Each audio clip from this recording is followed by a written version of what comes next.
Welcome to Bharat today news. Medchal MLA మాజీ మంత్రి చామకూర మల్లారెడ్డి వ్యవహార శైలి జనాలను అయోమయానికి గురి చేస్తుంది. ఎమ్మెల్యే మల్లారెడ్డిపై భూ కబ్జాల ఆరోపణలు రోజుకొకటి బయటకొస్తున్నాయి.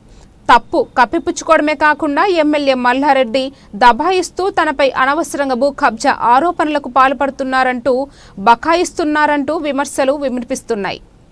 తనలాంటి వ్యక్తుల వద్ద నుండి డబ్బులు గుంచేందుకే తనపై అసత్య ప్రచారాలు చేస్తున్నారని ఎమ్మెల్యే మల్లారెడ్డి ఎదురుదాడికి దిగుతున్నారు. మేడ్చల్ జిల్లా సుచిత్ర పరిధిలోని 82 సర్వే నంబర్లో 33 గుంటల భూమిని కబ్జా చేసినప్పుడు సైతం ఇదే విధంగా బకాయించారు. ఇందులో తన ప్రమేయం ఏమీ లేదు అంటూ ప్రజలను నమ్మించే ప్రయత్నం చేశారు. చివరకు రెవెన్యూ అధికారుల విచారణలో 33 గుంటల భూమిని మాజీ మంత్రి మేడ్చల్ ప్రస్తుతం ఎమ్మెల్యే చామకూర మల్లారెడ్డి, ఆయన అల్లుడు మాల్కాజిగిరి ఎమ్మెల్యే మర్రి రాజశేఖర్ రెడ్డి కబ్జా చేశారని నిర్ధారించి వారిద్దరిపై పేట్ బషీర్బాగ్ పోలీసులు కేసు నమోదు చేశారు. తాజాగా మైసమ్మగూడలోని మల్లారెడ్డి యూనివర్సిటీలో 8 ఎకరాల స్థలాన్ని ఎమ్మెల్యే మల్లారెడ్డి కబ్జాకు పాల్పడినట్టు ఆరోపణలు వెల్లువెత్తుతున్నాయి. అయితే తాము ఎలాంటి కబ్జాలకు పాల్పడలేదని, రెవెన్యూ అధికారులు చేపట్టిన సర్వే ఒక సర్వేనే కాదంటూ బుకాయిస్తూ మేకపోతు గంభీర్యాన్ని ప్రదర్శిస్తున్నారు. 2 ఎకరాలు మాత్రమే చంద్రయ్య నరసింహ వాళ్ళు అమ్మిండ్రు.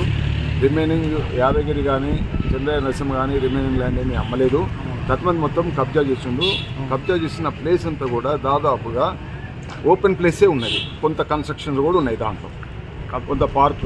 ఇప్పుడు అపోజిషన్ వాళ్ళు ఏమంటున్నారు, 30 years నుంచి మేమే ఉంటున్నాం కదా, మళ్ళీ మధ్యలో ఎట్లా వచ్చింది అది అంటున్నారు.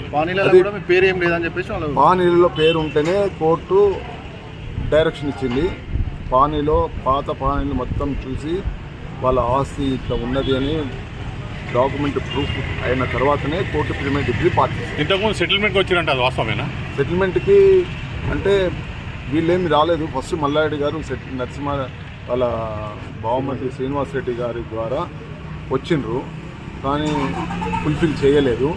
తర్వాత పిట్ల సత్యమ ఈ సర్వేలో ఎండాకాలంలో పాపం ఆమె తిరిగి ఎండ చూడగొట్టి చనిపోయింది. తర్వాత ఈ కోవిడ్ సిచ్యువేషను, తర్వాత ఆ ఫైల్ ఇక్కడి నుంచి మల్కాజీ కోర్టుకి ట్రాన్స్ఫర్ అవ్వడం వల్ల కొంత డిలే అయింది. ఇప్పుడు మొత్తానికి రెడ్డి గారు ఏమంటున్నారు అంటే, అంత దొంగ పేపర్లు, దొంగ సర్వేలు, వాళ్ళంతా పైసలు వసూలు చేయడానికి నా దగ్గర నుంచి ఇవన్నీ నాటకాలని చెప్పి అబద్ధం అండి, అబద్ధం. అది అబద్ధము. ఆయన మీద ఎలాంటి కేసులు ఉన్నాయి అనేది పేపర్ వాళ్ళకి అందరికీ తెలిసిన విషయమే. అది ఇప్పుడు ఎన్ని ఎకరాలు కబ్జా చేసిన అనుకుంటున్నారు మీరు? మా ఇప్పుడు డాక్యుమెంట్ ప్రకారం అయితేనేమో 12 ఎకరాలు, ఈ సర్వే ప్రకారం అయితే 8 ఎకరాలు. ఇంతకుముందు కబ్జా చేసినప్పుడు ఏం చేశారు మరి? ఇప్పుడు ఆయన అతను కబ్జాలో ఉన్నప్పుడు ఏంటంటే ఆయన 2 ఎకరాలు ఉన్నాడు కదా, 2 ఎకరాల మిగతా కబ్జా చేసినారు కదా, అప్పటి నుంచి మీరు ఏం చేశారు? అసలు కోర్టులో ఫైల్ చేసాం కదా. మాకు తెలిసినప్పుడు 2012లో సూట్ వేసాము.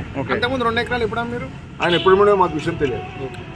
2012లో మాకు తెలిసిన తర్వాత డాక్యుమెంట్ 2012 తర్వాత 2013లో కోర్టు డిగ్రీ పాస్ చేసింది. 13 తర్వాత 13 నుంచి మేము వస్తూనే ఉన్నాము.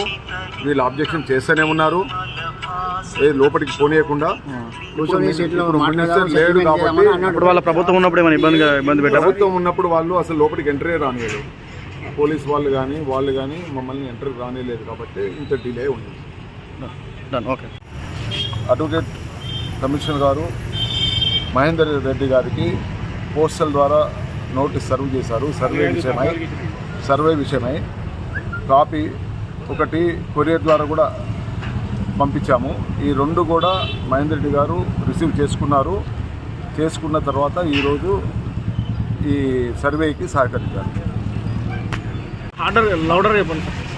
అడ్వకేట్ కమిషన్ గారి ఆదేశాల మేరకు గుళ్ళపోచంపల్లి గ్రామంలోని 641, 642, 643, 644 సర్వే నంబర్ను సర్వే చేయడం అయినది. ఇప్పుడు 7 ఎకరాలు మొత్తం 14 ఎకరాల స్థలంలో 2 ఎకరాలు అమ్మగా 12 ఎకరాలు వాళ్ళు కబ్జా చేశారని పిట్ల యాదగిరి ఆరోపిస్తుండు. ఇప్పుడు సర్వేలో ఎంత ఉన్నట్టు తేలింది మీకు? ఫిజికల్ అంత 14 ఎకరాలు లేదు అక్కడ.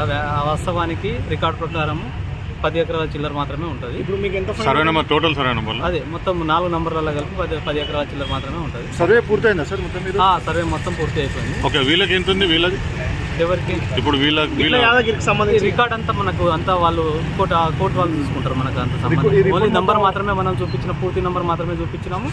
పూర్తి నంబర్ సర్వే చేసి దాంట్లో ఉన్న స్ట్రక్చర్తో సహా ఎంత స్ట్రక్చర్ వస్తుందనేది అవి కమిషనర్ గారికి ఇప్పుడు ఫిజికల్గా ఎంత వెళ్ళిందండి ఇది 10 ఎకరాలు చిల్లర మాత్రమే రికార్డ్స్లో ఎంత ఉంది? రికార్డ్సే 10 ఎకరాలు యాక్చువల్ సెక్టార్ ప్రకారం 10 ఎకరాలు 14 ఎకరాలు అన్నారు కదా 14 ఎకరాలు అనేది కాదు ఓకే, ఫిజికల్గా ఉన్నది డాక్యుమెంట్స్ ఉన్నది సేమ్ ఉందా? సేమ్ రిపోర్ట్ మొత్తం ఎవరు సబ్మిషన్ చేస్తారు సార్? రిపోర్ట్ మొత్తం ఎవరు సబ్మిషన్ చేస్తారు? కమిషనర్ గారికి సబ్మిట్ చేస్తాం. ఎన్ని రోజులు పడుతుంది టైం ఎవరిదని తేలింది ఇప్పుడు ఉన్న ల్యాండ్? ఆ రికార్డ్స్ అన్ని మనం చూడడానికి ఉండదు, అంత కోర్టు వాళ్ళు మాత్రమే చూసుకుంటారు. మేము ఇక్కడ మల్లారెడ్డి గారి ఎడ్యుకేషన్ సొసైటీలో కోర్టు ఆర్డర్స్ ప్రకారము అడ్వకేట్ కమిషనరు మండల్ సర్వేయర్ ఆధ్వర్యంలో సర్వే నెంబర్ 641, 642, 643, 644 సర్వే నెంబర్లో మొత్తము సర్వే కండక్ట్ చేసినాము. మహేందర్ గారి సమక్షంలో సర్వే రిపోర్ట్ తయారు చేశారు. అడ్వకేట్ కమిషనర్ గారు కూడా సర్వే రిపోర్ట్ తయారు చేసి కంక్లూడింగ్ ఇచ్చి బయలుదేరారు. సర్వే నోటీస్ సర్వే చేశారని సర్వే నోటీస్ ఇచ్చామండి, సార్కి ఇచ్చాము, మహేందర్ సార్కి ఇచ్చాము. ఇచ్చిన తర్వాత ఆయన కూడా మాకు కోఆపరేషన్ ఇచ్చారు.